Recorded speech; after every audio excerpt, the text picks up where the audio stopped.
My name is Elowen, a 21-year-old history student at a quiet university in the English countryside. It was late October 2023, the season when the air turns crisp and the trees shed their leaves like secrets too heavy to keep. I'd always loved Halloween, the costumes, the eerie glow of jack-o'-lanterns, the thrill of the unknown. But that year, it became something else entirely.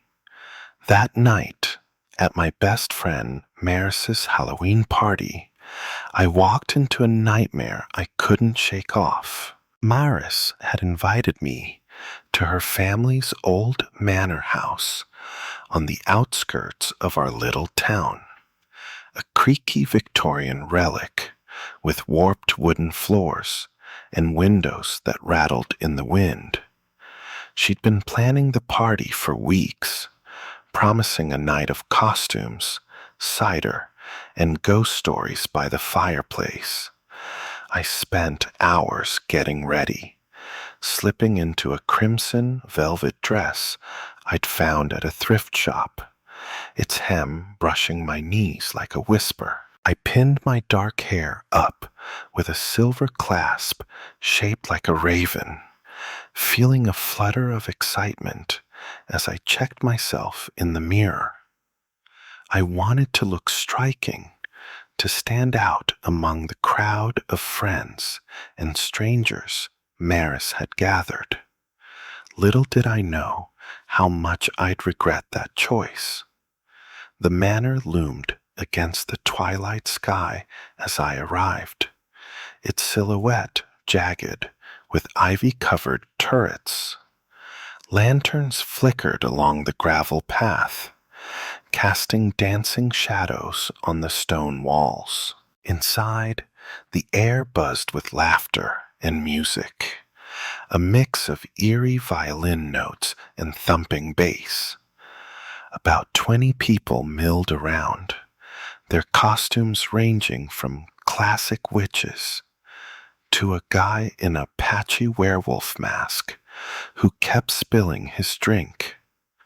Maris, dressed as a pirate queen with a tricorn hat and an eye patch, spotted me at the door and rushed over, her grin wide as she pulled me into a hug. "Elowen, you made it. That dress is stunning. Everyone's going to be jealous." "Thanks," I said, blushing a little as I adjusted the clasp in my hair. "This place looks amazing. You've outdone yourself." She laughed, dragging me toward the kitchen, where a cauldron of mulled cider steamed on the counter. "Wait till you see the bonfire out back. We're telling ghost stories later. Proper spooky stuff." I grabbed a cup of cider, the warmth seeping into my hands, and let myself sink into the night.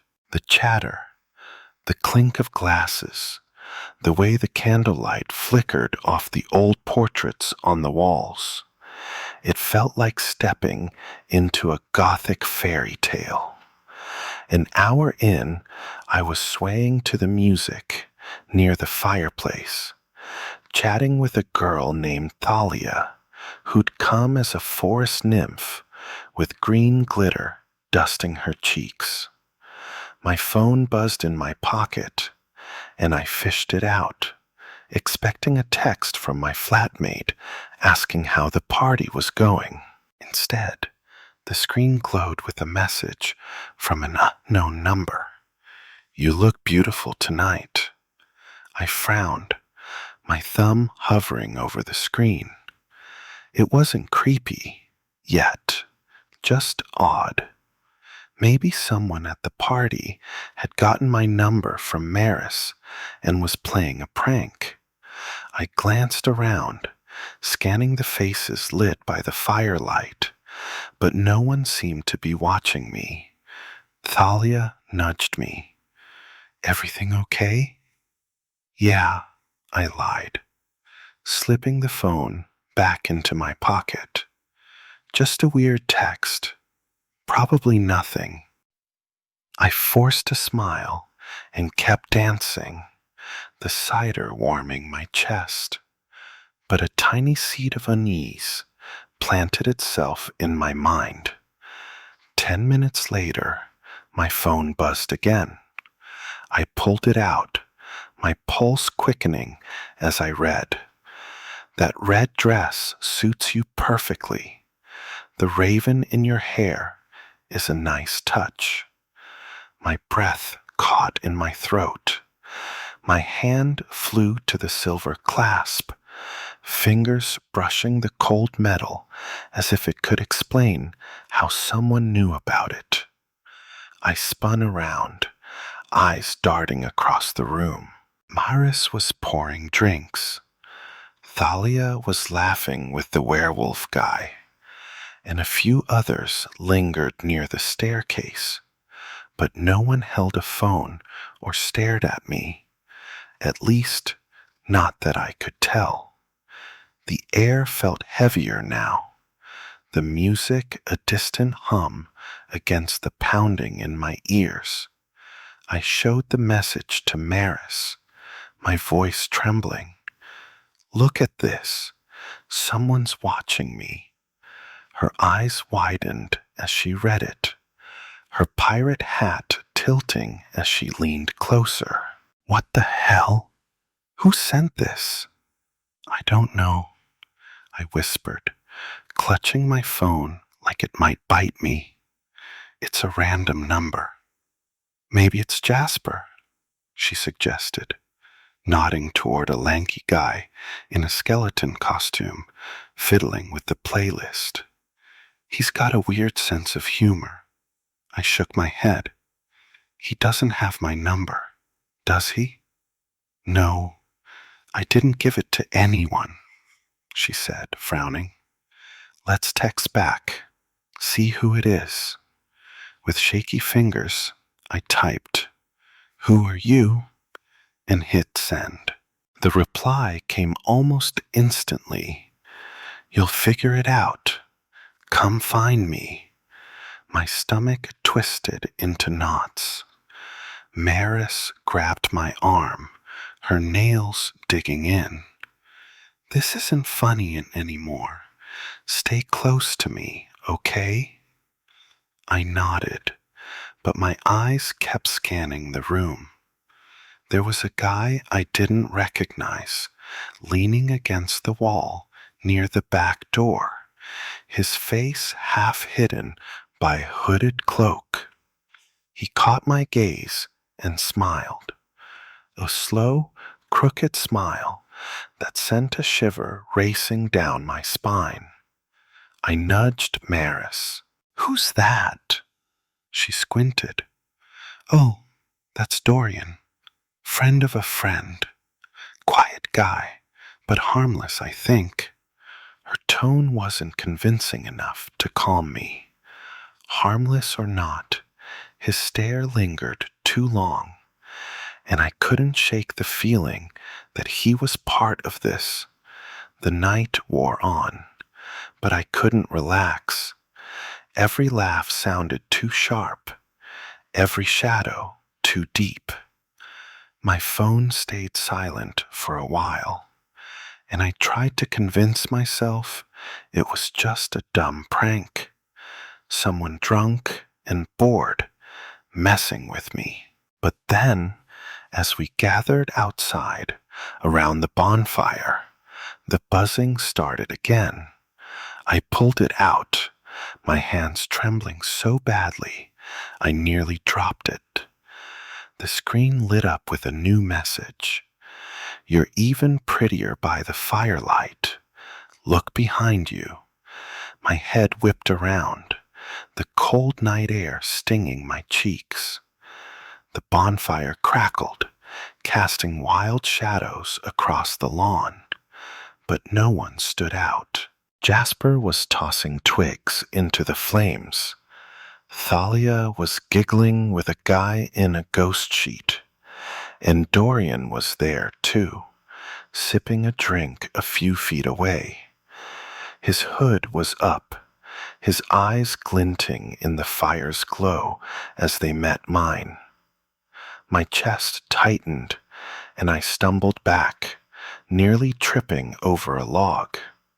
"Maris!" I hissed, shoving the phone at her. She read it, her face paling. "This is messed up. We need to figure out who's doing this. Now." We huddled together, whispering theories. Could it be Dorian? He'd been quiet all night, always on the edges, watching. Or maybe someone else had slipped in, someone Maris didn't even know was here. The manor was big, with dark corners and locked rooms no one had bothered to check. My mind raced.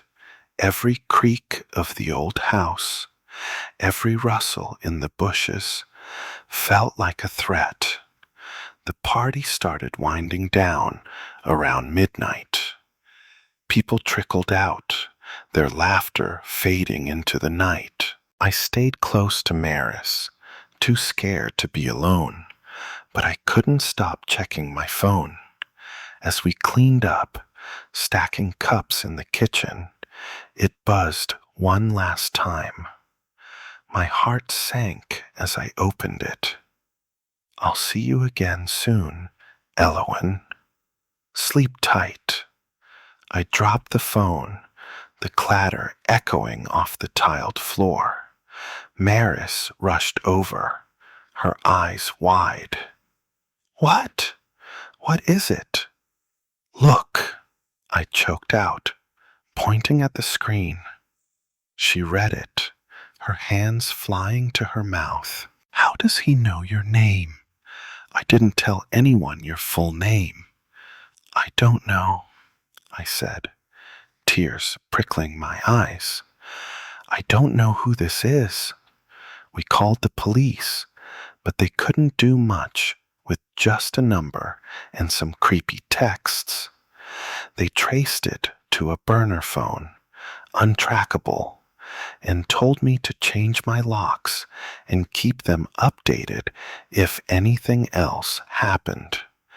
Maryse insisted I stay over, and I curled up on her couch, the fire dying to embers as I stared at the ceiling.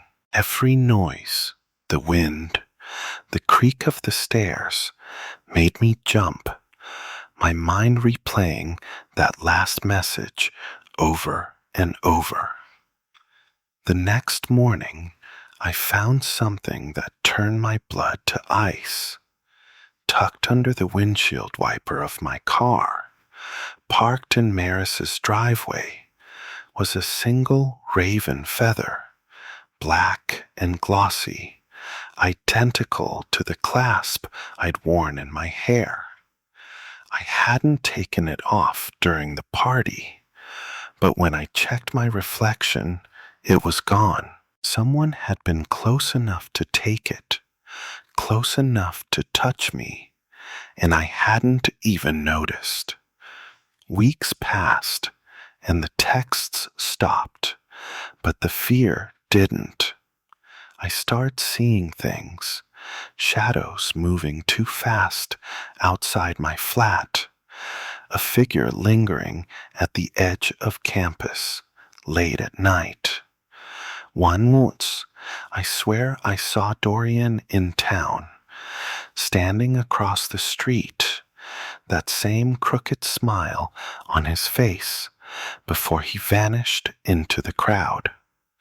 Mary swore she hadn't invited him again, but I couldn't shake the suspicion. I don't go to parties anymore. The crimson dress hangs untouched in my closet, a reminder of the night I became prey.